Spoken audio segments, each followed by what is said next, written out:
Tapos, pero you're going to school right now. Opo, sa school. Saan ka pala pumapasok? Or is it like too confidential to say? Baka marami ka stalkers. Wala naman siguro. Where do you go to school ba? San Isidro Catholic School. Is that sa Tingin mo rin niya. Sa may tapo. Pasay, At Pasay. Oh, sa Pasay lang tak. Oh. Sa Pasay. Ayun. So, yung question ko sa iyo, Rania, as a model, as a TV personality, if you can say it already, how do you plan to help yung mga fellow kids mo na gustong, let's say, gusto nilang, may kilala kang gustong pumasok sa pagiging model, pagiging TV personality, maging artista, anong pwede mong i-advise mo sa kanila?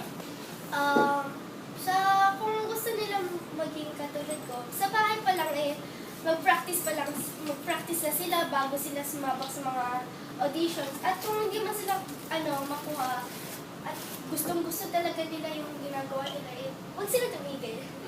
That's nice. Very inspirational. Nakakatuwa, no? For a 13-year-old to actually say, yung alam mo, parang kasi ang dami sa atin, kahit mga adults na yung parang mag-give up dun sa dreams. Alam mo yan yung gano'n na parang parang yung konting obstacle lang, ayoko na, hindi ko na itutuloy, diba? But very inspirational and empowering to hear it from a 13-year-old na don't give up on your dreams, alam mo yan. Don't lose hope. I think sa Ate Ada, Patrick, Rania is one good example of one of the kids that most kids nowadays should follow. Not just being very active or ganon, but very inspirational rin yung sinabi niya. Parang you push yourself